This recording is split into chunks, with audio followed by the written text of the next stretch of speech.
Boa noite a todos, todas, todos, né? Estamos aqui reunidos para mais uma noite no Museu Surrupira, hoje com um tema muito especial, né? Que é muito caro. A gente vai estar recebendo, né? As pessoas do coletivo Lab Tucum, né? E hoje o nosso encontro se intitula Tucum, a arte mitopoética e as encantarias, né? Hoje a gente vai ter com a gente o Luca Anapuru, né? Muiupurá e o Yuri Azevedo, né? O Lucas, por problemas técnicos, né? Ainda não está presente com a gente, mas a gente espera que ele consiga entrar. Mas o Yuri já se encontra aqui com a gente e para a gente dar continuidade. Hoje vai fazer a cerimônia da casa é a Jennifer Blanco, né? Bolsista do Museu Surrupira e que vai estar assumindo a mediação junto aos nossos convidados. Eu agradeço muito, né, ao Lábio Tucum, ao Yuri, ao Luca, a oportunidade, porque desde que a gente teve um encontro com a arte de vocês, no Arte Pará aqui, a gente está muito ansioso para escutar um pouco, né, e conhecer um pouco dessa experiência aí que vocês trazem, né, e entender e nos ajudar a compreender também um pouco das mitopoéticas que a gente vem trabalhando. Então, agradeço em nome do Museu Surrupira e, Jennifer, te passo aí para assumir a mediação do encontro. Boa noite, gente. Eu me chamo Jennifer Blanco. Eu vou estar na mediação hoje no projeto.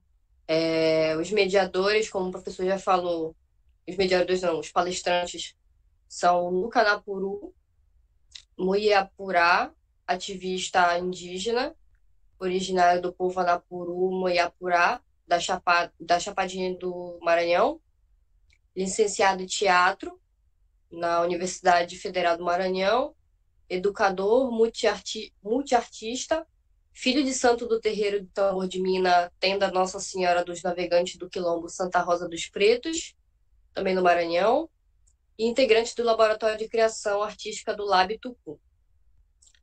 O segundo palestrante é o Yuri Azevedo, também no Maranhão, é indígena em processo de retomada, artista e pesquisador interessado nos modos de fazer arte e resistência na contemporaneidade.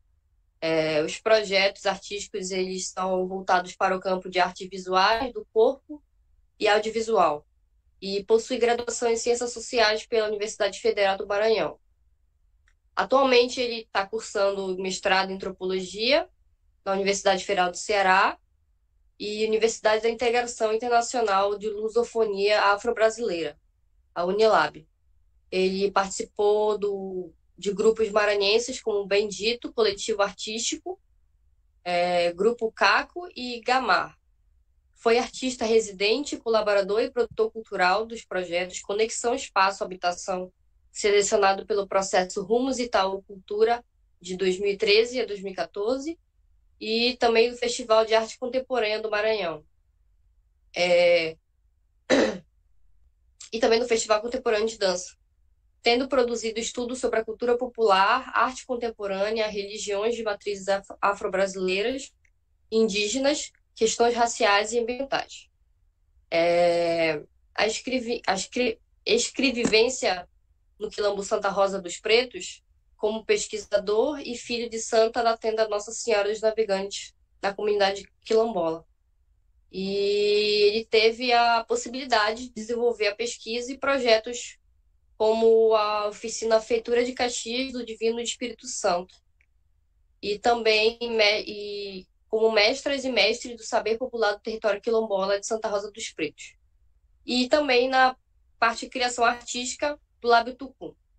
O Lábio Tucum é realizado no território quilombola de Santa Rosa dos Pretos, na região do Vale do Itapecuru, que também participou, né, no Arte Pará, no ano passado.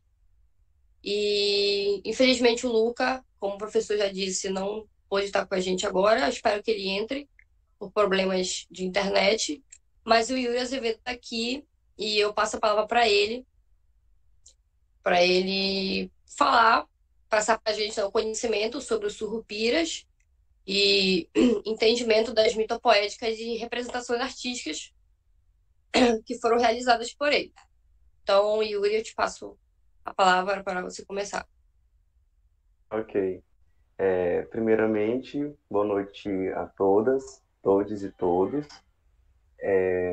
Primeiro, agradecer, né? Agradecer a Deus, aos bons guias de luz, pela oportunidade desse espaço, ainda que por esses meios virtuais, né?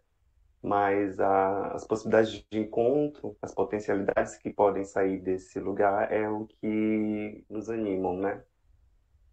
Então, eu gostaria então de começar falando um pouco da minha trajetória, assim, quem sou eu, o que eu faço atualmente.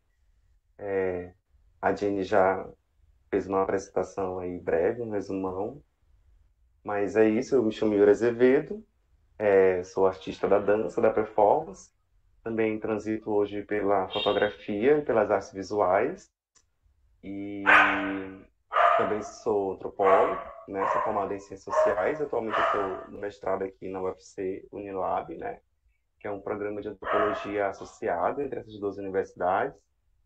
E a Unilab fica em um quilombo, também aqui no Ceará, assim, já é uma área de transição entre o sertão, né, cearense e o litoral. Então fica a algumas horas da capital. E a Unilab ela é uma universidade negra, né? Então isso já tem um diferencial no sentido mesmo da produção de conhecimentos, né? Epistemologicamente falando, assim. Então hoje eu me interesso muito por esses espaços, né? Então eu tenho me sentido acolhida aqui, né? Então ainda que esteja no Nordeste, mas que também são vários nordestes também, né? Mas de algum modo eu me sinto em casa, porque também estou aqui com maranhenses por aqui. E, bom, eu vim também para estudar, além de estudar antropologia, eu vou estudar também dança, né? Então, é um espaço também um momento também de aperfeiçoamento, assim, de ver outras práticas, enfim. Então, a arte, ela chega para mim, assim, de um modo bem impactante assim no final do meu ensino fundamental, né? Eu estudava numa escola numa periferia, num bairro periférico chamado Cidade Operária, lá na capital do Maranhão, que é São Luís. Então, foi quando eu comecei a ter contato com literatura, né? Literatura brasileira, com MPB, com música brasileira. E também tive a oportunidade de entrar num grupo de teatro que era o Gamar, né? Que é um projeto que existe, ainda existe lá nesse bairro, e é de importante relevância assim, para a comunidade local, porque é um espaço de oportunidades, né, de mudanças. Assim. Então eu vejo que a arte me conduziu, me levou para um outro lugar assim, da vida, né, os processos da vida que tem muito a ver assim, com a minha formação como pessoa, como artista, assim, né, como profissional. Então, a minha inserção, vamos dizer assim, né, no tema propriamente que a gente vai abordar hoje, ela começa ali pela academia, assim, eu nasci numa família evangélica, né, então, tipo, não tive muito contato com as religiões de matriz africana na infância, na verdade, desconhecia, então, essa dimensão da espiritualidade da matriz africana, né, especialmente o tambor de Mina, que é a religião, uma das religiões de matriz africana lá no Maranhão. Então, esse primeiro contato se deu através da universidade, né, num projeto de pesquisa, em que eu estava interessado em compreender, né, a presença, a agência de entidades espirituais, né, dos encantados, em processos de luta, né, e processos mesmo políticos, assim, né, no que diz respeito à regularização do território de Santa Rosa dos Pretos. Então, esse primeiro contato com as religiões de matriz africana, especialmente o tambor de Mina, ele se dá muito nesse meio acadêmico. Então, é até interessante olhar para esse processo hoje, assim, e ver que eu cheguei muito carregado, assim, das teorias, né, antropológicas e tal, e aí, geralmente, a gente corre o risco de uma facilidade dentro da produção antropológica, né, de cair em ideias apressadas, né, então, tipo, nessa tendência de achar noções etnográficas, né, nos lugares onde a gente realiza nossas pesquisas, né. Então, eu cheguei muito nesse sentido de compreender a Agência dos Encantados nos processos políticos, mas as coisas que eu ouviam das minhas interlocutoras, especialmente eram mulheres, né? Então, o que eu ouvia delas eram que os encantados estavam se afastando, né? E havia uma preocupação em relação a isso, no sentido de que eles compreendiam que os impactos causados em ambientes, né, em matas fechadas, na floresta, isso alterava a dinâmica, né, das relações entre pessoas encantadas no território. Então, a minha pesquisa acabou sendo guiada para essa questão que era uma questão local, né, e de compreender mesmo o afastamento, né, e o que gerava esse afastamento dessas entidades. Então, os impactos hoje gerados no território, né, que diz respeito à instalação de empreendimentos, né, como a Ferrovia Carajás, da Vale, a BR-35, que hoje está por vias de duplicação. E vale ressaltar que ainda que a gente tenha passado por um momento de uma esperança, né, de uma renovação, de uma esperança no contexto político, né, no Brasil, né, que a gente teve a oportunidade de ter o presidente Lula reeleito, né? Ainda assim, essas dificuldades permanecem, porque os interesses econômicos são muito fortes, né, muito grandes sobre esses territórios. É uma realidade também que o estado do Pará vive, né?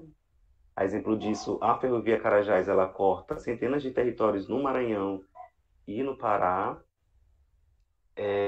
Então, toda essa problemática de pensar o território, né, não a partir dessa dinâmica da presença dos empreendimentos somente, mas a partir daquilo a partir daquilo que era dito, né, do que nos dito dentro do trabalho de pesquisa, né, das entrevistas que a gente coletava. Então, eu comecei a pensar como o território da Santa Rosa era produzido, né, para além de questões econômicas, né, de formas de organização social, mas também olhar a partir da dimensão da encantaria, de como o território ele se constitui também, como territorialidades também são produzidas a partir das dimensões das encantarias, né? E vale ressaltar que são encantarias que não são somente encantarias que vieram da diáspora, né? Desse movimento transatlântico, né, em que os povos africanos chegaram aqui, né, e foram divididos em várias regiões do Brasil. Mas as próprias encantarias locais, né, que já se faziam presentes aqui. E, bom, e aí, de certa forma, que eu acho que entra o trabalho do Tucum, do Lab Tucum, né? O Lab Tucum é um laboratório de criação artística, né, que acontece desde 2021, né, e acontece no Quilombo Santa Rosa. Então, é um coletivo que é formado por artistas, mestres e mestres do saber popular, né, e educadores populares, né, quilombolas, indígenas. Então, foi um momento também que eu hoje consigo dizer assim com mais segurança que eu consegui retornar, né, às práticas artísticas, assim, porque eu acho que eu cheguei em um momento que estive tão envolvido nessa trajetória acadêmica que os processos artísticos acabaram de ficar um pouco de lado, né? Então, a possibilidade de encontrar essas pessoas, né, Maria Dalva, o Luca Muipurá, a Nonata, né, a Naná Belfort, também é um momento, acaba que foi um momento de estreitar amizades, né? Eu conheço o Luca desde a época da graduação, né? O Luca fazia teatro e eu nas ciências sociais, né? Mas também com um pé nas artes, assim, mas a minha formação artística, ela se dá de uma forma mesmo fora da academia, então era através de cursos, de residências, de coletivos. Então também foi um momento de reencontro, né? De certa forma. E, e voltar e pensar essas questões que eu estava pensando, né, dentro da pesquisa, dentro da universidade, e começar a pensar também dentro de processos artísticos foi fundamental para, inclusive, também estabelecer algumas separações, né? E, porque a gente entende que nessa dimensão da encantaria, da matriz africana, né, a gente também trabalha com segredos, né? Com as dimensões dos segredos, com a dimensão do mistério. Então, as encantarias também são mistérios, né? São mistérios que também, de algum modo, para quem faz parte, né? Para quem é médium, né? Para quem tem relações com seus guias, né? São conteúdos que a gente vai acessando, né? Que é nos permitidos a nos acessar, que também estão muito voltados para essa dimensão do segredo, né? Do cuidado, de você nutrir essa sabedoria, essas relações, né? Então, pensando nessa dimensão da territorialidade a partir da encantaria, a gente chegou nas palmeiras, né? Nas palmeiras nativas que compõem esse grande território negro, né? Que é essa região do Vale do Itapecuru, porque o Quilombo Santa Rosa dos Pretos, o território quilombola Santa Rosa dos Pretos, fica no município de Itapecuru, né? Que também foi um lugar onde tiveram muita presença de negros escravizados, né? Então, esses caminhos antigos, eles eram feitos muito pelos rios, pelos igarapés, né? Então, Itapecuru, a região do Vale do Itapecuru, também é um lugar de resistência, né? Vocês devem conhecer a Revolta da Balaiada, né? A figura de Nego Bispo. Então, a gente tem episódios dessa história que aconteceu lá e, em certo sentido, é importante também a gente resgatar essas histórias. E é por isso que a gente dá uma atenção especial para as narrativas, né? Então, essas narrativas que a gente começou a coletar, a ouvir, dessas lideranças, dessas mulheres, foram chamando a atenção para a gente, para isso que eu estou falando, para esses processos de territorialização, né? E olhar para isso a partir da encantaria. Então, quando a gente olha para essas palmeiras e começa a identificar nelas também outros lugares, né? Que não se limita. Gente, só um instante. Acho que a Pina tá bravinha aqui. É só ver aqui para ela. Só um instantinho.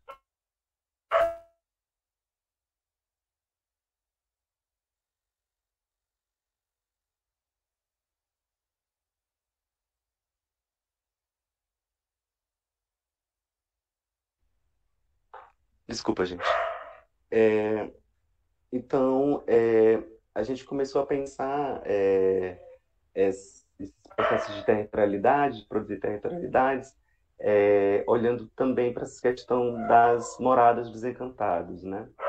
Então, o primeiro do Tucum, né, que é o tucueiro, tem uma tem uma relação mesmo de memória com o quilombo, né? Porque também era um pé de árvore, uma planta, onde as mulheres tiravam esses frutos, né, para vender, né? Ou aqui também se faz o anel do tucum, vocês já devem, aí acho que também é muito comum. Então, era um fruto que era usado para alimento, né, e para o artesanato também.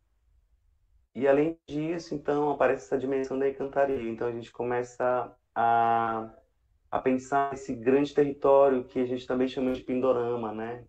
Que é a Terra das Palmeiras.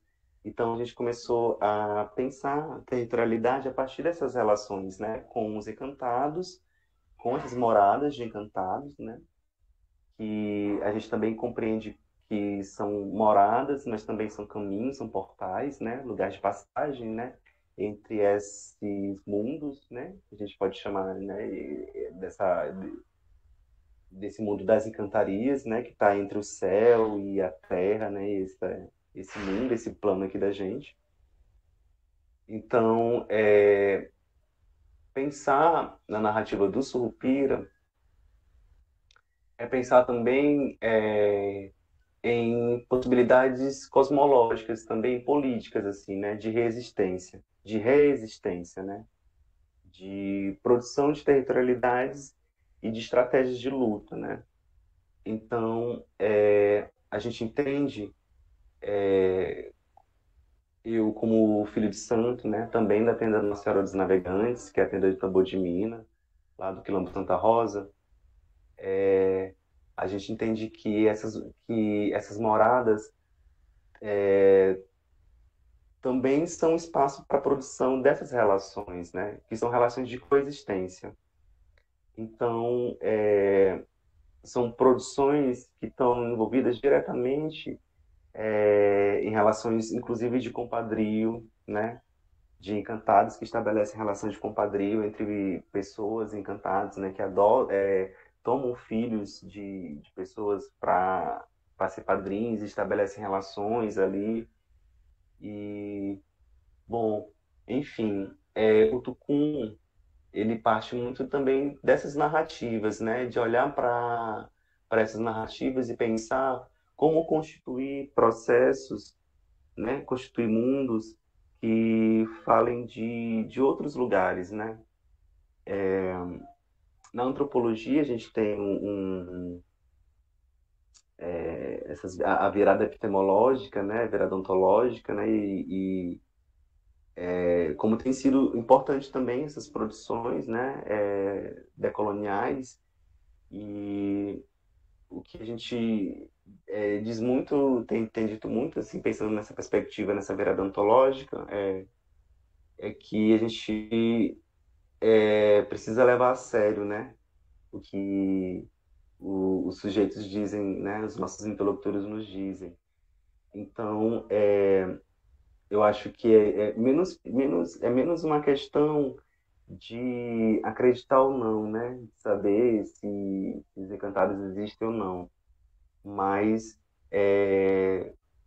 compreender o que eles nos querem dizer, né? Eu acho que talvez essa seja a questão assim fundamental, né? E como que a gente acessa esses canais de comunicação, né? Então a gente também está falando da produção de outras linguagens, né? De outras formas de produzir e pensar o mundo, né? De outras epistemologias também. Então, quando a gente aciona, especialmente as encantarias da família do rei Surupira, é para a gente pensar nisso, assim, de como há esse lugar que a gente chama de natureza, né? E dentro do pensamento ocidental a gente faz, né, essa separação entre cultura e natureza, né? Que é essa discussão clássica das ciências sociais, né, da antropologia. Enquanto há essa separação, né, nessa dimensão, né, ontológica das encantarias, a gente não vê essa separação, né? Então, tem uma série de cuidados que a gente, dentro da matriz africana, tem, especialmente em relação a esses ambientes, que desde entradas, né, indevidas, ou desde retiradas de uma palha, entendeu? Então, tudo isso se dá a partir de permissões, né, de, de permissões, de obrigações. Então, tem uma série de cuidados que precisam se ter para se manter essas relações, né? Então, se por exemplo, tiver um desmatamento indevido, né, uma retirada de palmito descontrolada, isso vai gerar um impacto também, não só no sentido, numa dimensão mesmo material, né? Mas isso dá também um impacto na relação mesmo da espiritualidade. Porque, como eu estava dizendo para vocês no começo, as narrativas que eu ouvia muito quando eu cheguei na Santa Rosa, dos Pretos, é que os encantados estavam se afastando, né? Mas era porque essas moradas também estavam sendo também destruídas, né? Então, os encantados começam a alertar as pessoas através de sonhos, né? Através de visagens. Então, tudo isso foi mexendo, assim, né? Movendo a gente a chegar nesse lugar da pesquisa artística do Tucum. E, bom,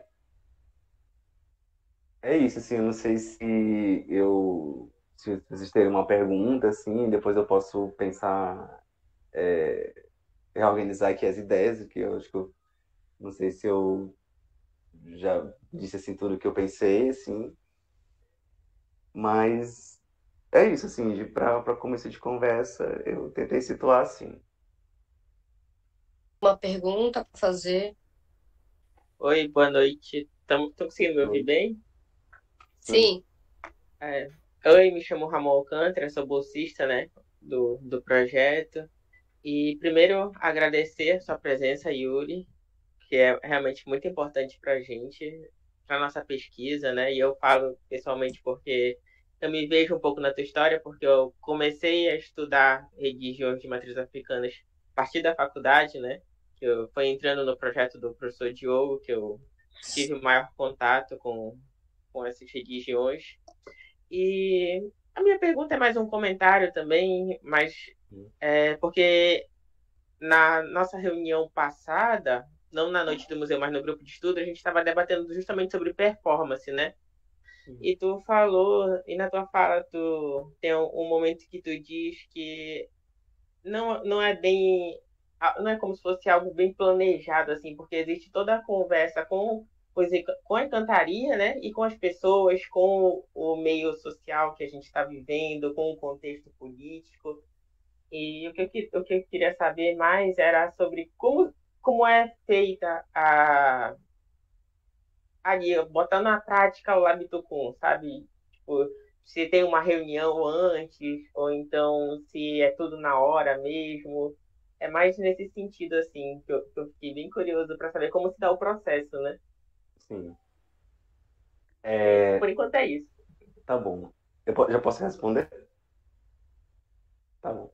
É, em relação, assim, à performance, né, e ao processo criativo do Laptucum,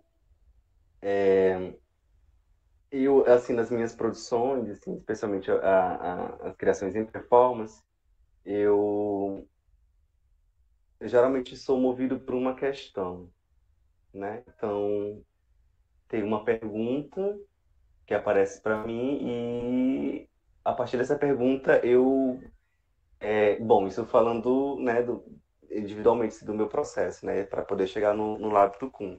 Então, eu geralmente sou movido por uma questão e essa questão ela vai me levando para uma, uma, uma constituição de um programa performativo, né? Então, dentro disso também eu vou linkando com referências, enfim. E dentro do processo da performance do Kun não foi muito diferente. A questão é que a gente tinha, o detalhe é que a gente tinha uma questão em comum, né? Que era pensar, então, sobre como produzir território, né? Como também um território negro, no caso de Santa Rosa dos Pretos, também tem a produção de suas territorialidades a partir dessa dimensão das encantarias, né? Então, olhando para o território, né? Começamos a identificar que tinham determinadas áreas, porções do ambiente, né? Que eram consideradas de determinado encantado, né? Então, essa mata, que a gente também chama de Satuba, que é uma área fechada, fria, então essa área aqui é a área de mãe d'água, né? Então tem diversas narrativas nesse sentido. Então antigamente tinha um poço, chamava Poço do Mato, né? Que era uma área de mãe d'água. E com uma série de interferências humanas, né, no sentido de interferências que foram feitas com sentido de melhoria, né, da estrutura desse poço, né? Só que essa melhoria, ela foi feita sem consentimento, sem, né, a licença dos encantados. Então, isso gerou uma problemática, né, que acabou causando não o assoreamento do poço, né, mas a água ela perdeu a qualidade, né, e aí as pessoas deixaram de beber dessa água, né. Então, era uma água que era fria, então as pessoas se utilizavam para banhar, para cozinhar, enfim. E por conta dessa interferência, dessa presença indevida, né, nessas relações ali com aquele local, acabou que essa relação que se estabelecia ali, né, com a mãe d'água, ela foi, né, prejudicada. Então tem uma série de exemplos nesse sentido, né? Então isso foi movendo a gente nessas questões. Então, quando a gente começa então a olhar para as palmeiras, especialmente a palmeira do Tucum, né? A gente começa a olhar ela também com um, olhar para os elementos que compõem essa palmeira, né? Então, tem a capemba do tucum, né? Que ela é coberta de espinhos, né? E além do fruto, o tronco também da palmeira do tucum também ela é cheia de espinho. Na verdade, o tucuê é todo cheio de espinho, né? Então, a gente foi acionando essas cosmologias, né, mitopoéticas que estavam presentes também, inclusive, nas doutrinas, né, que se cantam. A gente chama de doutrinas, né, os cânticos, as doutrinas, né, que se cantam no tambor de mina para os reis, para os caboclos surrupiras, né. Então a gente começou a olhar também para essas doutrinas, porque ali a gente começou a encontrar as mensagens, né, dessas entidades, né, sobre as histórias delas, de onde elas vinham, né, dessa relação com a palmeira do Tucum, enfim, então abrindo esse entendimento, né, para essa dimensão das encantarias, olhando também para as narrativas locais, né, e pensando por esses processos de territorialização, né, nesses, vamos dizer assim, nesses pontos que a performance do Kun ela vai se constituindo, né? Ela vai se amarrando. Então, eu falei da capemba, né? Então a gente começou a investigar, um processo de investigação, né, performativo mesmo assim, no corpo, de como se relacionar com essa capemba, né? Então, desde o manuseio, assim, como tocá-la, né? Então, isso a gente foi desenvolvendo, né? Então, tipo, às vezes a gente se furava, né? Então a gente foi entendendo como manuseá-la também, né? E até chegar a esse momento de hoje que também a gente tem as indumentárias, né? Da performance, que também são produzidas e feitas da fibra da palha do tucum, né? Então tem uma série de procedimentos, a gente entendendo essas relações, né, os respeito e o respeito e o cuidado que tem que se ter nessas relações, a gente não faz essas produções, né, por exemplo, as gravações, quando a gente decide fazer as gravações, ou quando a gente vai retirar os materiais da palmeira do tucueiro, a gente não faz isso sem tirar licença, né, sem pedir permissão. Então, é isso, porque também a performance, né, o acontecimento, né, ele também se dá dentro desses ambientes, né? Então, a gente procura ter uma série de cuidados nesse sentido, né? E é até interessante que tem uma situação, nesse processo de investigativo mesmo, mais de uma sonoridade mesmo, né? A partir da capemba do tucum, do tucueiro, a gente recolheu, né? Isso me lembra até uma narrativa que eu vi aí na página de vocês, né? Do Surrupira. Parece que vocês tinham que fazer uma vivência, né? E tinha alguns materiais, se era uma flauta, se era uns instrumentos que tinham, e aí parece que alguém tinha esquecido um desses instrumentos, né? e voltou para esse local, que era um local de mata, né? E também tinha uma imagem do Caboclinho, né? Do Surupira. E, e quando alguém, aí um de vocês retornaram, né? Encontrou essa peça lá, né? Esse instrumento lá. Então, a gente também tem narrativas nesse sentido, né? De, de coisas que somem, né? Que desaparecem, né? Infortúnios mesmo, né? Tipo, doenças. Que era dessas relações que eu estava falando para vocês anteriormente, né? De como a gente não se entra, né? Em terra de encantado sem permissão, né? Isso aí faz referência a um trabalho de uma colega também, a Daiane, que também realiza trabalho, né, de pesquisa lá na Santa Rosa. E o título da dissertação dela o subtítulo, se eu não estiver enganado, é esse, assim, né? Não se entra em terra de encantado sem permissão. Então, compreendendo, né, essas relações, dentro mesmo do processo criativo do Tucum, que a gente foi criando esse programa performativo, né? Então, a gente também pensou em trabalhar a partir de dimensões mesmo da temporalidade, né? Essa primeira videodança, né? Ela tem esse caráter de jogar, né? De brincar com essa temporalidade, no sentido de que a gente pensou numa estrutura do material audiovisual como se fosse um dia, né? Então, começa com a luz do dia, então vai entardecer até o anoitecer, pensando mesmo nesse ciclo mesmo da vida, né? Da manutenção da vida, né? E de entender que ocupar esses espaços, né? Viver nesses ambientes, a gente estabelece um outro tipo de relação, né? E a gente vai compreendendo também as forças que estão presentes nesses lugares, né? Que dentro da cosmologia do tambor de Mina, a gente entende que a natureza ela faz parte da mina, né? E a natureza é a nossa mãe, né? A mãe natureza foi ela que nos gerou, ela que nos criou, né? Então, o fruto, né? Os frutos que a gente se alimenta, ela é gerada, ela é produzida da terra, né? As próprias construções humanas também derivam dessa relação, né? Então, propor mesmo uma poética nesse sentido, assim, e tem até uma questão mesmo do corpo, assim, que a gente jogou na cena, eu e o Luca, de confundir os corpos, né? Assim, de tornar o corpo, os nossos corpos um corpo só, único, né?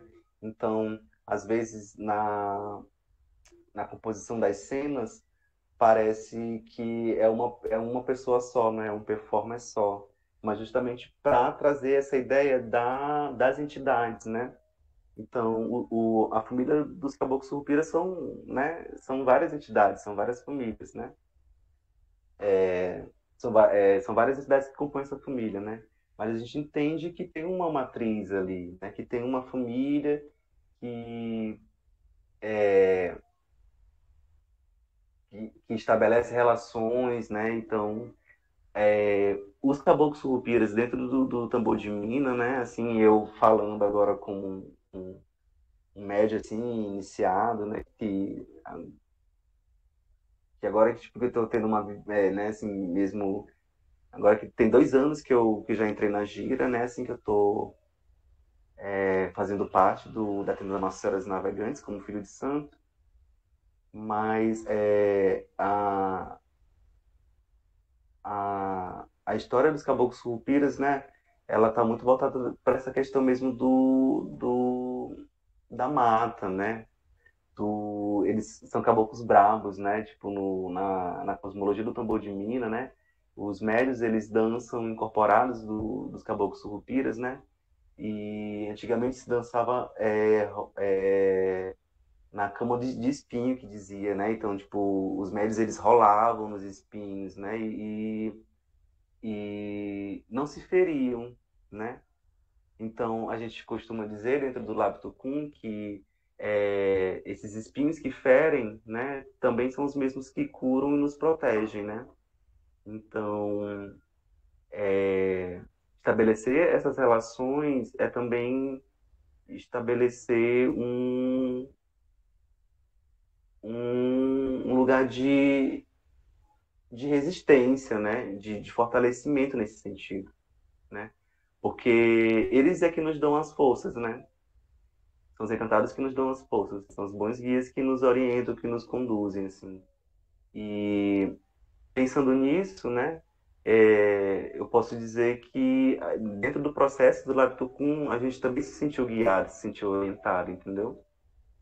Que aí tentando já finalizar assim, respondendo a tua pergunta, né? Que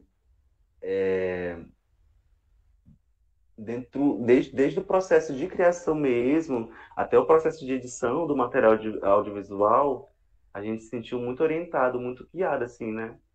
Por eles, assim. E mais porque também foi uma coisa que a gente pediu, né? Foi uma permissão, assim. De modo que a gente não caísse no risco vamos dizer, de criar uma narrativa falsa, né? Assim, nesse sentido, né? Equivocada. Então, tem esse cuidado, assim, também em relação à pesquisa, né? Que a gente vem desenvolvendo dentro do Lábio Tucum. Então, é mais ou menos isso, assim. Porque também tem essa questão que eu falei para vocês, né? Dos segredos, assim. É, porque tem coisas que a gente não nos é permitido contar, né? Dentro dessas relações, assim, desses encontros, né? Porque faz justamente parte da, da manutenção, né? Da força das encantarias, né?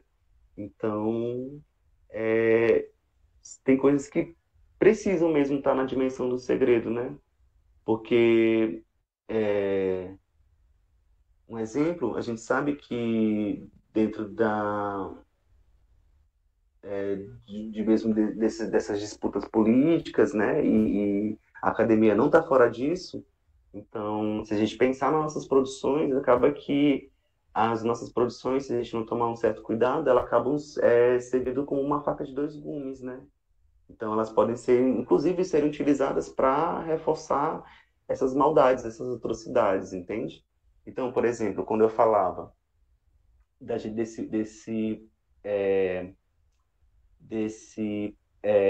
exercício, né, de localizar as encantarias dentro do território quilombola, uma das coisas que eu não queria cair no risco era, por exemplo, de dizer, de delimitar, então, aqui, esse perímetro aqui, com tantos metros quadrados, é uma morada de Surrupira, né? Então, tipo assim, não no sentido de metrificar, entende? De reduzir, mas, então, se eu posso dizer que essa terra é de encantados, eu digo que o território de Santa Rosa, né? O território negro, os territórios negros, os quilombos, em Itapecuru, no Maranhão, são encantados, né? O Maranhão é uma terra de encantaria, né? O Pará também é uma terra de encantaria.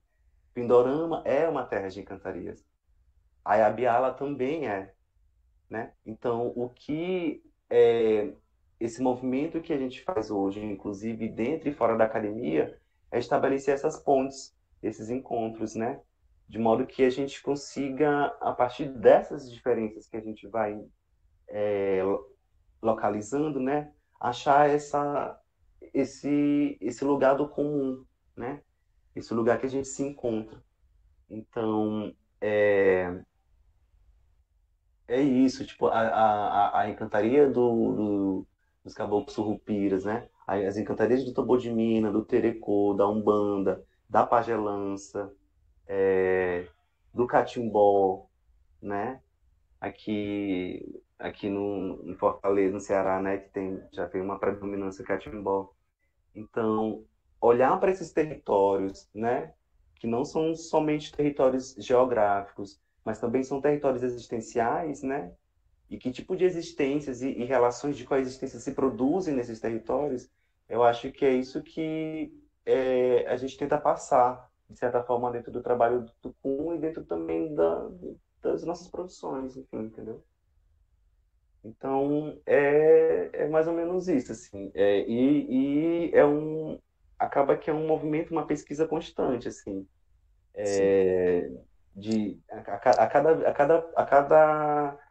A cada produção audiovisual, a cada novo vídeo, a cada encontro, é que a gente também se encontra nesse contexto, né, meio de deslocamento, né, que passa uma temporada aqui estudando e aí retorno para passar as férias e também para continuar a pesquisa. Então a gente tem criado um cronograma de encontros, né, anuais, assim, né, em algumas vezes no ano, que aí dura um mês, dura semanas. Então, tem sido muito desse lugar, assim, né, e de viver também no quilombo, né, que eu acho que é esse que é o diferencial, assim. Não nasci em Santa Rosa dos Pretos, né, não posso me considerar um quilombola, mas eu posso dizer que hoje eu vivo um processo de aquilombamento, né, em que hoje eu me permito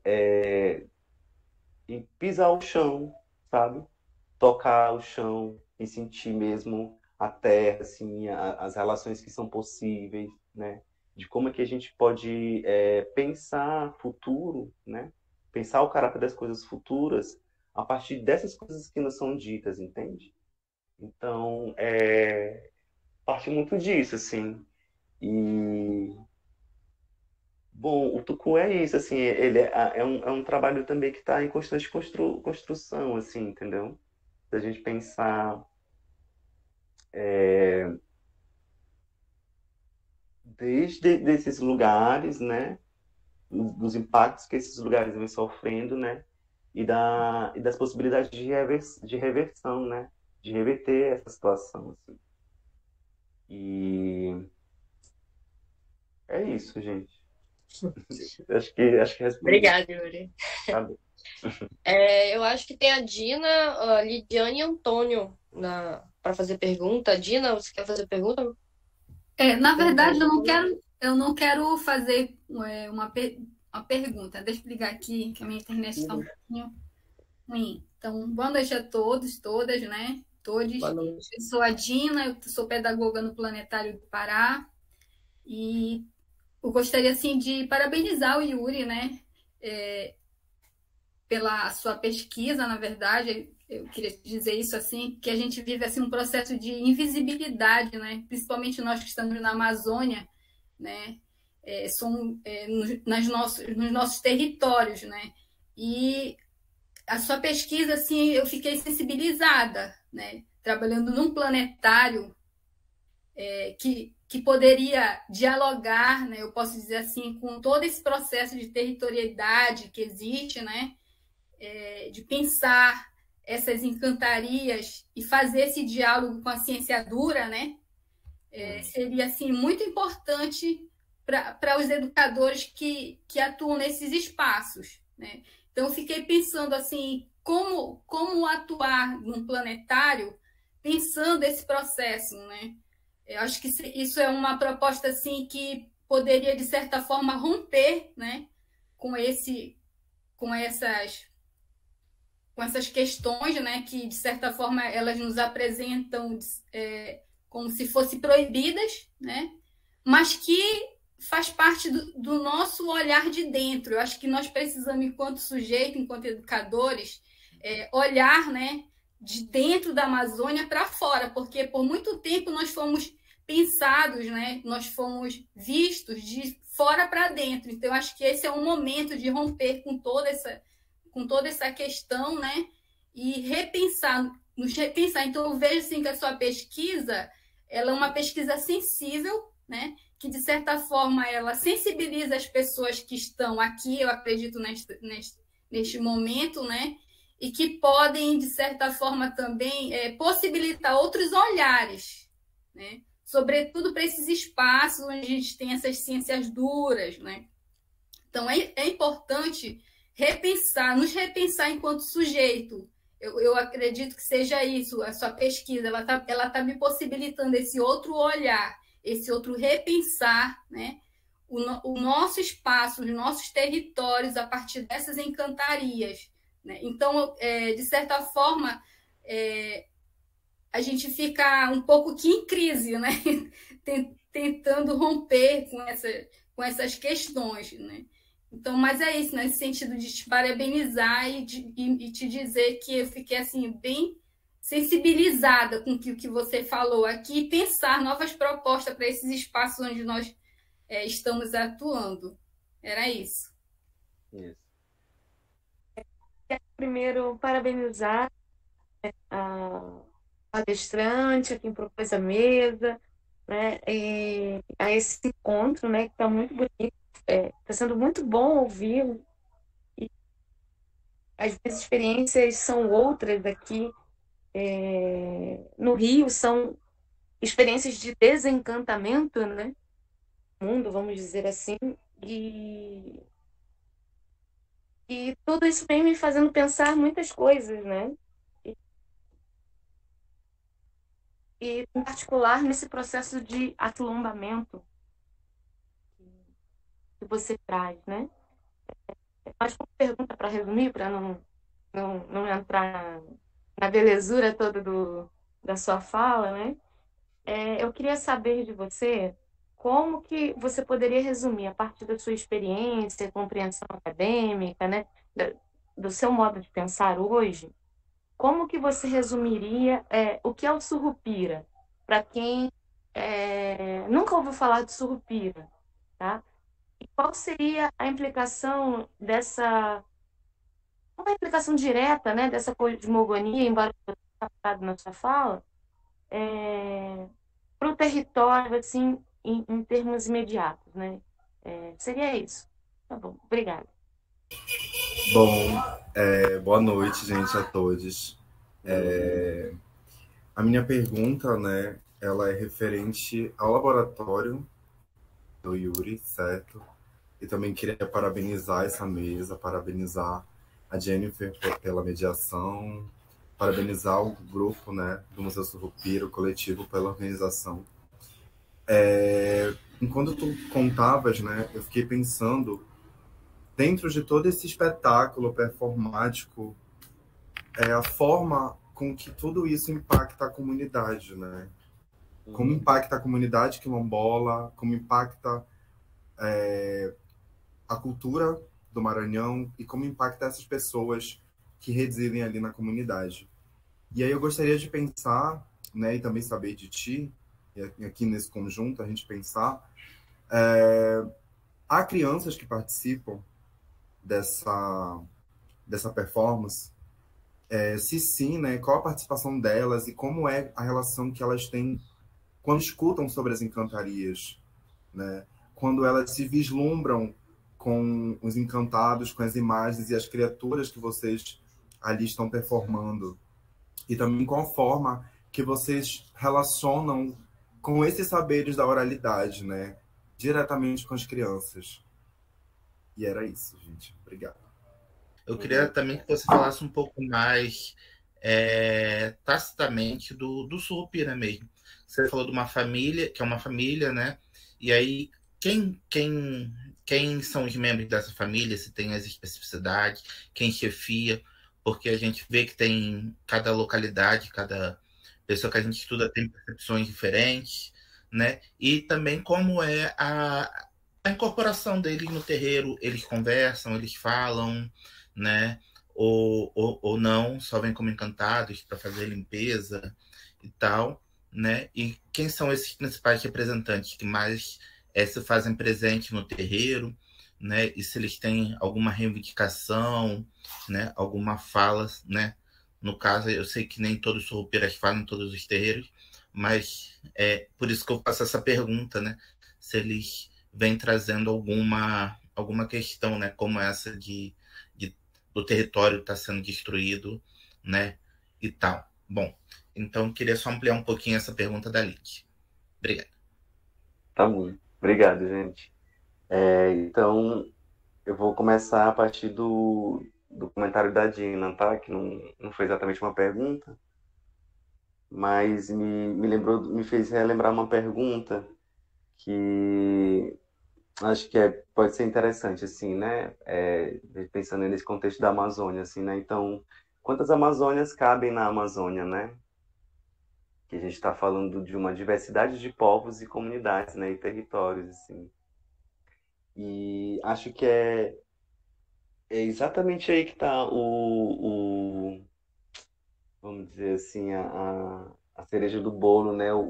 Aquilo que pode ser o mais vibrátil, né? Potencializador possível, assim.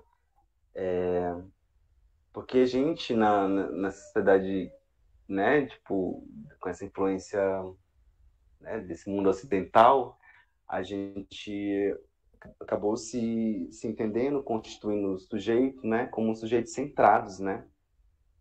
Então, a gente tem essas ideias do eu, né, do sujeito bem definidas, né? Então, tudo aquilo que foge desse descentramento, né, que é o que a colega do Rio estava falando sobre essa questão do desencantamento, né? Então, tudo que foge dessa ideia desse sujeito, identidade centrada, né? Isso gera um medo, isso assusta, né? Dá uma confusão, né? E aí bom, cria até aquela imagem horripilante, né, da possessão, né, que a gente também tem que fazer essa separação, né, em relação à incorporação, né, tipo, incorporação é diferente de possessão, né, então, isso é um dos objetivos do Labitucum, né, de trazer esse protagonismo desses corpos historicamente marginalizados, né, então, são histórias que precisam ser contadas, né? Que precisam ser afirmadas. A gente está falando desse processo hoje, assim mesmo, eu acho. E pensar, assim, na importância desse trabalho, né? Do Tucum. Não só do trabalho do Tucum, mas também do trabalho que eu venho desenvolvendo, né? Como dentro da área da antropologia. Pensar essas questões que a gente vem trazendo no Tucum, né, e que eu tenho também problematizado dentro da academia, é justamente isso, é como levar a sério, né? Então, por exemplo, como essas discussões sobre as encantarias, né, sobre a espiritualidade, né, esse mundo invisível, né, esse mundo encantado, consegue ganhar as arenas de discussão dos espaços públicos, por exemplo, né? A gente queria, bom, trazer um caso lá do Maranhão, que é de um dos terreiros mais antigos, né, do Brasil e do Maranhão mesmo, que é o terreiro do Egito, né, que fica na ilha de Umpauaçu, né, que a gente conhece por São Luís, e era lá, inclusive, um dos pontos, né, um dos portos que as embarcações deixavam os negros escravizados, né, principalmente aqueles que chegavam muito adoentados, né, então, inclusive com doenças de pele, né, hanseníase, enfim. Então eles eram jogados ali, né? E ali tinha esse terreiro antigo, né? E muitos pais de santo e mães de santo da cidade de São Luís se fizeram lá, né? E teve uma problemática em relação a esse território do Cajueiro, né? Por conta de instalações de portos, né? Que tem uma influência da economia chinesa e tal. Então, tem uma especulação assim pesadíssima sobre São Luís, né, dentro desse sentido de escoamento de commodities. E inclusive o minério de ferro que é explorado na Serra dos Carajás vai desembocar lá, né, no Porto de Itaqui, lá em São Luís. Então essa área era uma área de encantaria, né? E para a construção desse Porto de Itaqui foi necessário pedir licença, né, para a encantaria que era dona de lá, né, que é a filha de Dom Sebastião, se não me engano, se chama Iná, a princesa Iná. Então, como os homens, né, estavam fazendo uma interferência muito grande, estavam construindo um empreendimento ali, estava morrendo muita gente, muitos operários, né, e havia muitos relatos de operários que trabalhavam na escavação, né, das bases ali no fundo do mar, que eles olhavam uma cidade ali, né, identificavam uma cidade. E claramente era essa cidade, né, dessa princesa. E, bom, é isso. Então, a minha questão hoje, assim, é como levar essas dimensões, né, inclusive para arenas de disputa mesmo dos espaços públicos, né? De como realmente levar isso a sério, assim. Então, eu acho que parte por aí, assim. Então, aí, vou só resumindo, fechando esse caso do Cajueiro, o que aconteceu durante, inclusive, o próprio governo do Flávio Dino, é que todo o território do Cajueiro, né, a maior parte, foi liberado para exploração, né, para a construção desse porto, e exatamente a área ali, o perímetro, que era o que eu, né, que eu estava falando, de não reduzir as encantarias em determinados perímetros, né, então o governo do estado, né, na gestão de Flávio Dino, reduziu, entendeu, né, criou uma lei, né, de proteção somente daquela área, né, onde o terreiro tinha sido erguido, né, que era justamente um emaranhado de cajueiros, né. Então, hoje eu penso nisso, assim, de como é que essas questões elas conseguem ganhar validade dentro desses espaços, entendeu? Que saiam desse lugar do estritamente folclórico, né? Que acaba que é muito isso, né? A gente, por exemplo, alguém me perguntou isso, né? De como essas histórias chegam pra gente, né? Então, a gente aprende, inclusive nas escolas, essas histórias a partir dos contos folclóricos, né? Enfim, só que isso ganha uma dimensão assim meio lúdica, né? Assim, tem uma coisa mais assim meio que me incomoda um pouco essa perspectiva de folclorizar, assim, né? Então, é mais o estilo mesmo de levar a sério, assim mesmo, de pensar nas agências dessas entidades, entendeu? Então, pensando na família dos caboclos surrupiras, é isso, assim, dentro do tambor de mina, né, que era o que eu falava para vocês hoje, tipo, a noite do surrupira, né, que é um toque para mata, né, então, já, já é um pouco diferente dos outros tambores, né? Porque geralmente já se faz com portas fechadas, né? Porque são caboclos, são entidades muito bravas, então dentro do barracão, do tambor feito dentro do barracão, do terreiro, né? Então a gente toma esse cuidado de fechar as portas de modo que eles não saiam para a mata, né? E os médios se percam. Então tem uns cuidados em relação a isso, né? Aí, Diogo, como o exemplo que tu deu aí, né, os surrupiras também, eles não falam assim, assim, né, com frequência, também não falam muito a nossa língua. E é isso, são entidades que tem um toque, né, tem uma noite, um toque de tambor, assim, especial, assim, especialmente para eles, né. Então, sobre as famílias, assim, eu não saberia te dizer, assim, né? No sentido, assim, de nomeá-los e dar as qualidades, né? Mas é isso, a gente sabe que tem o rei Surupira, né? Que é o chefe dessa família, né? Que tem a mãe, que tem um pai, que tem os filhos. Então, são entidades que estão na mata e que fazem parte dessa linhagem, né? Dessa família específica. Então, é mais isso. Geralmente, na noite de tambor, a gente dança vestido de vermelho, né? Também são postos tecidos vermelhos, né? Nas entradas, né? E nas saídas do barracão, do terreiro.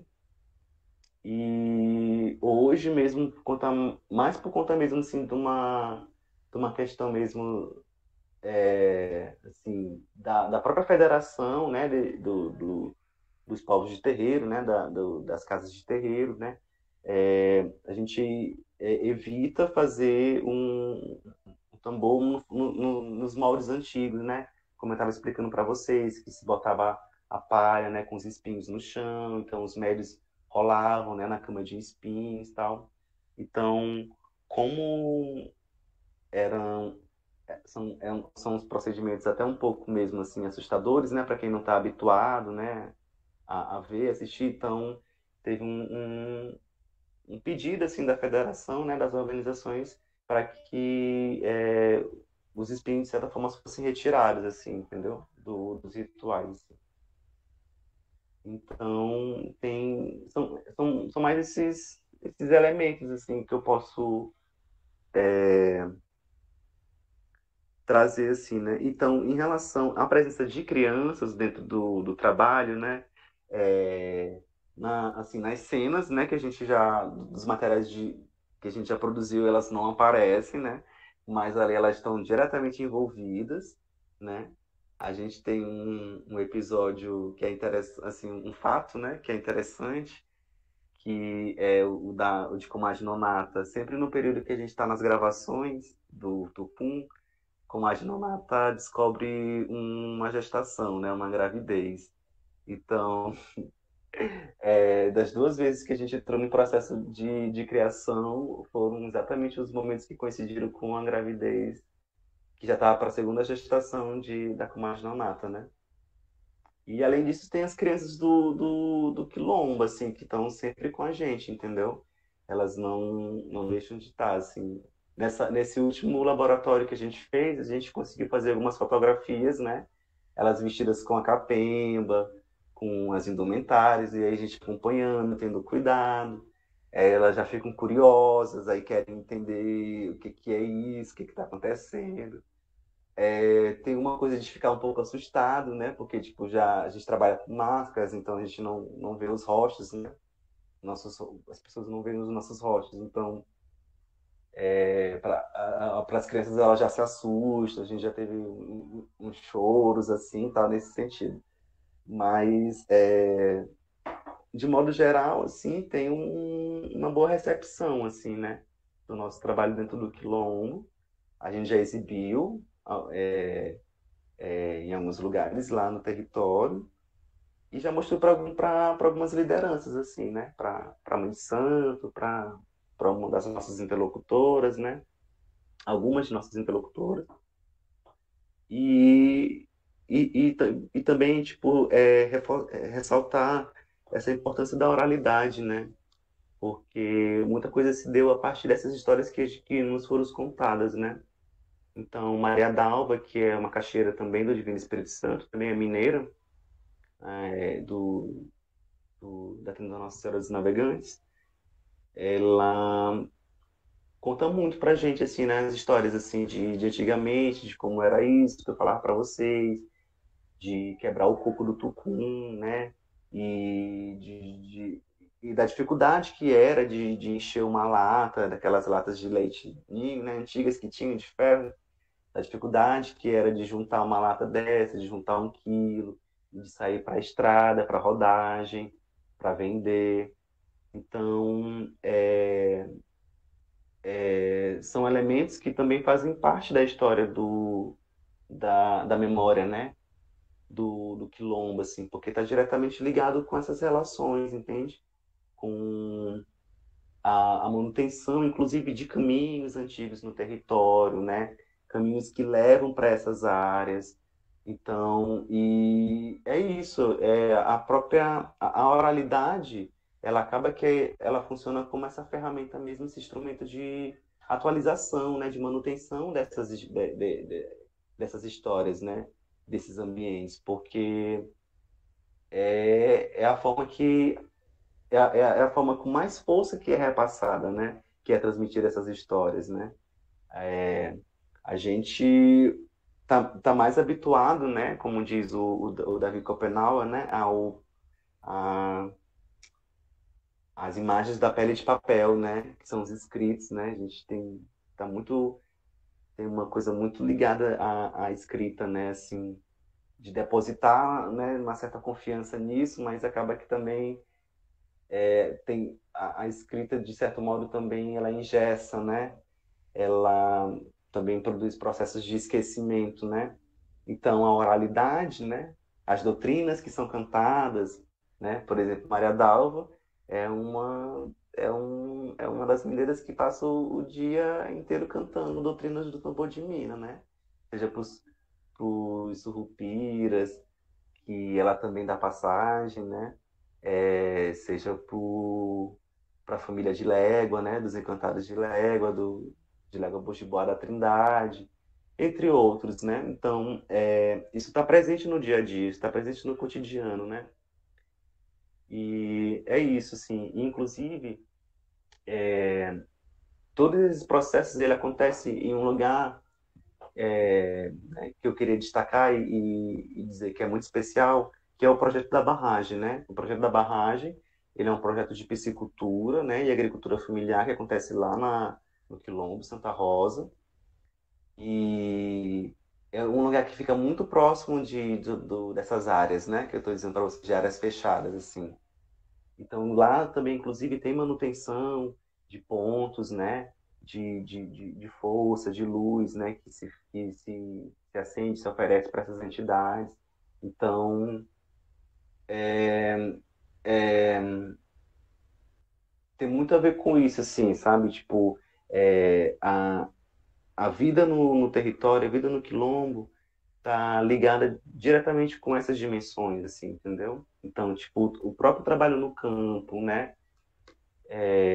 Os locais onde se retiram palha, se retira palmito, os locais onde se decide roçar, tudo isso está gerenciado, né? Parte dessas agências também, entende? Então, é isso, assim. Mas especialmente sobre essa questão mesmo mais assim detalhada, né, da presença dessas entidades, dos surrupiras, assim, é o que eu consigo alcançar, assim, e posso compartilhar com vocês. Obrigada, Yuri. Ana, perguntou ao almoço, quer falar alguma coisa, Ana? Fazer alguma pergunta? Quero falar com o Yuri, né? É uma grande felicidade estar aqui, conhecendo, ouvindo, né? Saber como foi todo esse processo, como tu colocaste, né? Esses encontros, a gente se oportunar, esses encontros, a se olhar, a se conhecer, né? A se ver essas nossas Amazônias, né? A gente tem 9 estados, a gente tem uma encantaria, uma mitopoética que vai se entrelaçando, a gente vê pontos comuns, né? Então, falar desse encontro que eu venho da museologia, então, para mim, esse encontro com a arte de vocês numa exposição, hoje, dentro de um trabalho educativo, de mediação, principalmente, com os estudantes, né, as pessoas em vulnerabilidade de rua, as pessoas presas, né, e essas pessoas em contato com as nossas realidades, sabe, de perceber esses caminhos dentro daquelas performances, dentro daquele cotidiano, né, porque as encantarias, ela é esse movimento de preservação dessa natureza, eles são a própria natureza, eles estão aí com a gente, né, que realmente são os verdadeiros guardiões, né, dessa nossa floresta, não só como essa floresta da mata, mas principalmente como esses guardiões das pessoas. E eu quero saber, né, de como é que vocês, além desse coletivo, além do audiovisual, da performance que é colocada, e que vocês passam não só essa identidade, né, esse conhecimento de onde vem dessa cosmovisão, dessas realidades dos quilombos. Eu fiquei muito feliz que, através desse trabalho, eu fui pesquisar onde era o quilombo de Santa Rosa, quem eram essas pessoas, sabe, que é importante a gente se reconhece, né, nesse trabalho. Então, esse fortalecimento dessas identidades é muito importante. Para mim, é uma grande alegria, né, a gente estar aqui compartilhando, te ouvindo. E aí eu quero saber quais são as novidades, tem outros salões, outras exposições, e a importância que tem a educação musical, porque a gente oportuniza, ouvir nos olhos daquelas crianças, as crianças principalmente da rede pública, jovens que estão aí fazendo o Enem, que estão se fortalecendo da identidade, do seu território, da nossa ancestralidade que está aqui nesse chão, né? E aí a gente vê essa diversidade. Então, parabéns, eu acho que é isso. Eu me identifiquei muito como pesquisadora também, né, junto com o museu, junto com o Diogo, como estudante na época, me deparando com todo esse potencial. Então, parabéns, com muita alegria, e eu espero, né, encontrar vocês levando a arte, levando a identidade, levando a preservação de nós, né, que somos todos nós aqui que fazemos parte dessa Amazônias todas. É um grande prazer estar aqui falando com vocês e repasse o meu carinho e também uma coisa que até o Antônio falou, como é esse impacto assim, para a comunidade, porque como vocês recebem isso, né? Porque eu vi durante 3 meses numa exposição de grande público, onde as pessoas se depararam, né, com a nossa, se identificam também, muda às vezes uma pronúncia, né, o tucum, o tucumão, mas aí vê pessoas que estão aqui que nem conheciam, então pessoas, enfim, esse impacto todo, como é que vocês vê isso dentro do Quilombo, dentro dessas ações futuras, enfim?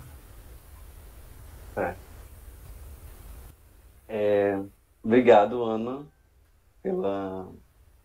pela pergunta, pelos comentários. Dizer que é isso, assim, para mim, gente, também fazer parte do Lab Tucum, né, de estar nesse trabalho hoje, tem muito a ver com esse lugar que eu falei para vocês de reavivar, sabe? De trazer uma esperança, assim, porque é isso, eu não me vejo também fora das artes, assim, então eu penso nos processos artisticamente, inclusive dentro da academia, e às vezes a galera, tipo, às vezes você tem umas críticas, né, assim, enfim, parece, o povo diz que a gente não faz ciência, está fazendo a militância, pesquisação, aquela coisa toda, né? Mas é um embate teórico. Mas tu falaste de novidades, né? Então a novidade para mim também está nesse sentido, assim, sabe? Da possibilidade, assim, de reavivar, sabe? De ter a possibilidade de continuar existindo, criando, sabe? A gente entende que as nossas produções culturais, né? Os nossos trabalhos artísticos também são uma forma de comunicação e resistência, né? Às vezes a gente tem que fazer um movimento, né? Como citando aqui tipo Antônio Bispo, Davi Copenhauer, né? Que a gente tem que adquirir, né? A linguagem do mundo branco, né? A linguagem dos brancos. Então, a gente precisou aprender a língua portuguesa, aprender a escrever nessa língua, né? Então, e se o movimento fosse diferente, por exemplo? Então, se fossem os braços do Estado, né? Os órgãos do Estado que fizessem, tipo, o movimento de tentar nos compreender, sabe? Então, tipo assim, a gente tem uma infinidade, uma diversidade de formas de comunicar, né? Então, é isso, assim, a dança e a performance é um canal de comunicação também, é um lugar de resistência. Eu olho para o tambor de crioula, né, que também é uma manifestação cultural lá no Quilombo, né, que tem as coreiras, que ficou bem conhecida agora nessas últimas novelas da Globo. Os tambores também são uma forma de comunicar, de linguagem, de resistência, né? Inclusive, foram esses tambores que foram ocupar a ferrovia Carajás, né? No momento em que os quilombolas precisavam estavam na luta direta, na linha de frente, pela regularização dos seus territórios. Entendeu? Então, são essas armas que a gente tem, né? E essas armas, elas também são tecnologias ancestrais, né? Elas são herdadas e elas também são fruto de um dom, né? De um dom que é dado por essa força, por essa mãe, por essa grande mãe, né? E Deus também, que botou um pedacinho, né? Uma porção em cada um de nós, assim. Então, tem gente que tem um dom, né? Na fala, na oralidade, para cantar, outros têm para escritas, né? E eu acho que o meu dom está na dança, assim. Então, eu gosto de comunicar através da dança, assim, sabe? É através dessa poética, sabe? Da imagem também. A imagem, ela sempre teve, assim, uma coisa, assim, comigo, assim, sabe? Tipo, mesmo de impacto, assim. Então, tu perguntaste sobre as novidades, né? A questão das exposições. A gente já fez algumas exposições, né? Tipo, além do Arte Pará, a gente já teve. Já teve uma aqui, num evento aqui. Já teve também no IFE, que é o IFMA, né? Lá do Maranhão, num polo. Mas não foi na capital, eu não lembro agora qual foi o município, mas que a gente recebeu um convite de uma professora, e aí era uma exposição numa escola, e a exposição era nessa temática mesmo das questões ambientais, das encantarias, né, e das religiões de matriz africana. Então, um dos trabalhos que estava era os nossos, assim. E aí, o que foi interessante, assim, e é uma coisa que a gente busca, a gente pede muito para a galera que convida a gente, né, é pensar na recepção, assim, né, na receptividade, assim, como as pessoas recebem, né, o nosso trabalho. Então, ainda que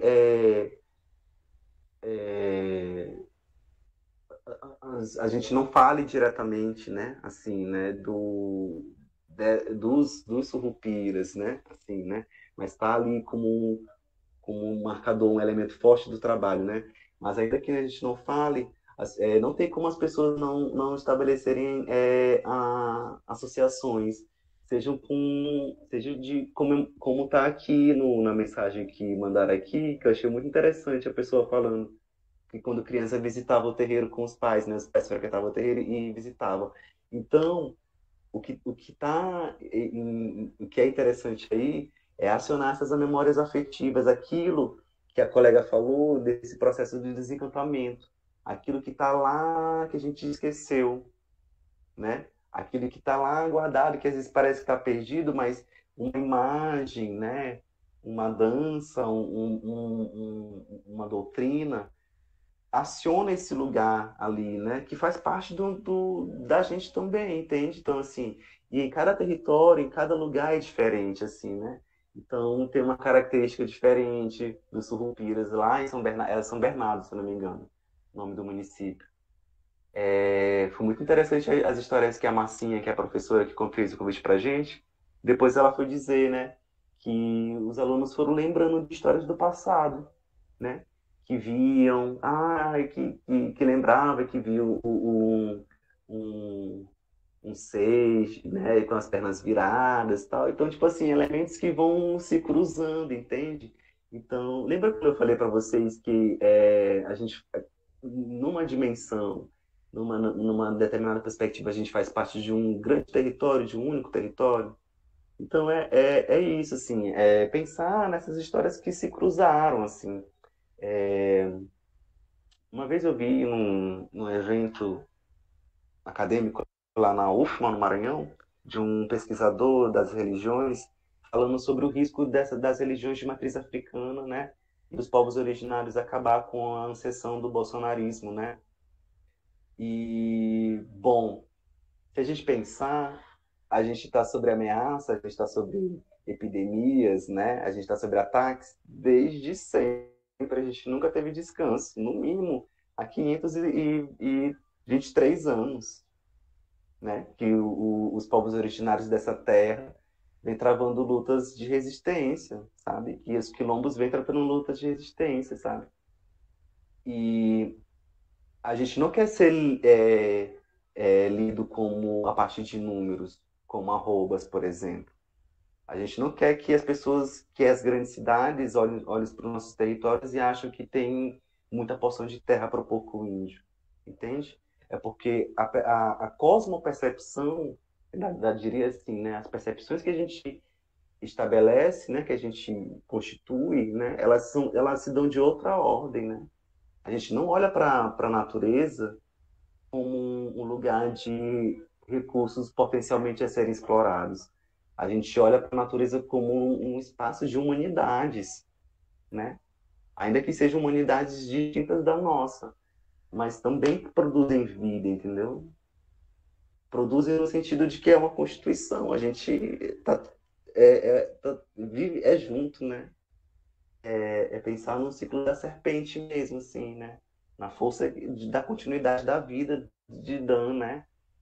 Então, é sobre isso, assim. Então, a gente tá com um material novo também aí para as exposições, tem fotografia nova, tem material audiovisual também novo, tem uma videodança agora que a gente lançou recente num edital, num festival, né, que é virtual, chama Dança Aqui, que também do Instituto Vale, né? Também foi financiado pelo Instituto Vale.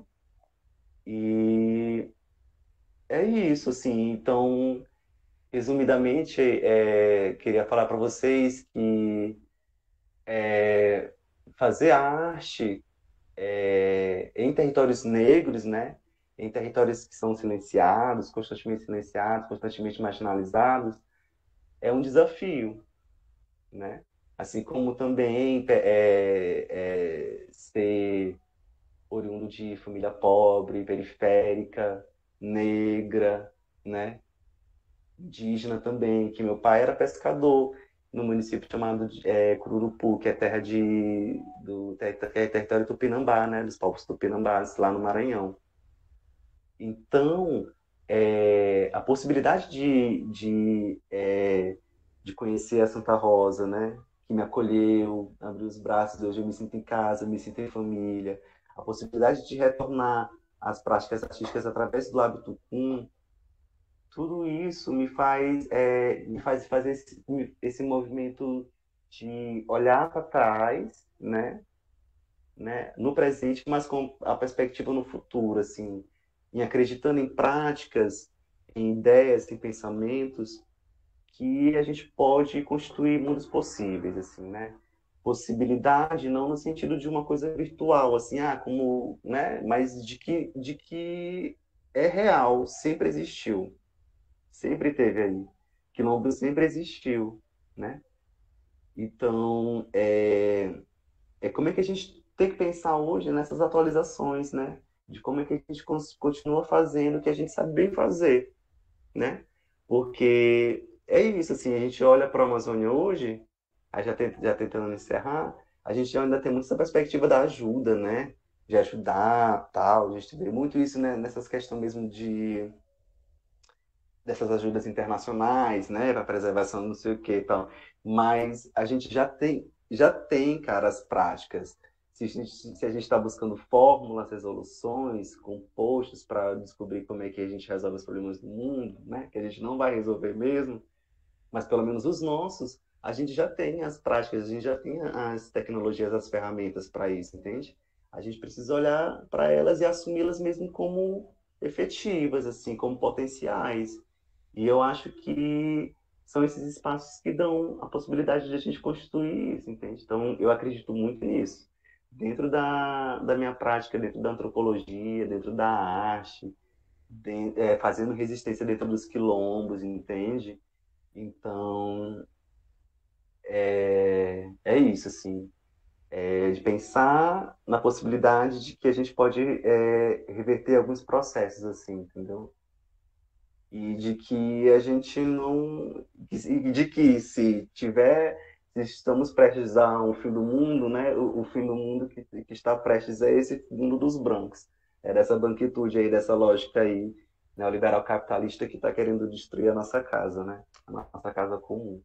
Eu acho que é esse mundo que está em xeque, né? Talvez, eu acho que essa possibilidade que a gente está tendo hoje, né? Essa encruzilhada, essas confluências, era a gente talvez pensar em, em respostas, né? Assim, para essas questões de hoje, assim. Enfim. Obrigada, Yuri. Eu acho que a gente já está chegando ao final, né? Eu queria fazer uma fala. Obrigada, primeiramente, por esse tempo todo de um grande conhecimento. Quando o professor me passou, né, o que seria a minha primeira mediação, e estou nervosa, Ai, eu estava bem parabéns! nervosa, Desempenhou bem, gostei. mas eu cheguei, eu visitei a exposição e eu achei incrível, muito, muito linda, muito rica de sabedoria. E é uma área que me atrai, o audiovisual. Por mais que eu seja da museologia, mas o meu coração é do audiovisual. Então, eu no projeto do Museu Surupira, eu faço a parte de audiovisual, de fotografia, de vídeo, de edição. E agora, depois da sua fala, eu achei muito interessante o que tu disse da resistência artística, sabe? De que a gente tem que, como eu posso falar? De levar esse mundo encantado para as pessoas conhecerem de uma forma artística, porque tem pessoas que não conhecem, e a exposição fez elas abrirem a mente dela, conhecerem mais, entendeu? E mais a questão de realmente levar para os espaços públicos, que a gente tem que ocupar mesmo, tem que fazer as pessoas conhecerem a história delas, como a Ana falou, as crianças que se encantaram com as fotografias, com as performances. E, nossa, eu fiquei apaixonada por isso. Eu gostei muito. E obrigada, extremamente obrigada por ter aceitado também fazer essa fala. Infelizmente o Luca não pôde comparecer, né? Mas espero que numa outra oportunidade ele possa comparecer com a gente. E vou aguardar próximas exposições para cá. Sim. Mas o convite Obrigada, também Yuri. está feito para vocês virem no Maranhão aqui conhecer. Olha, eu também quero. Ir no Tambor de Minas, ir lá na Santa Rosa. E aí vendo, é vivendo que nós sente, né? Sente e aprende. Sim. É, Obrigada. Acho que o tá professor quer bom. falar alguma coisa. Oi, professor. Encerrando, né, também da minha fala, agradecer muito, Yuri, pela presença. Trabalho incrível, né? Milhões de ideias que a gente vai pensando aí, até de repente, quem sabe, projetos parceiros, visitar lá Santa Rosa, né? Participar dessa gira dos Surrupiras, né?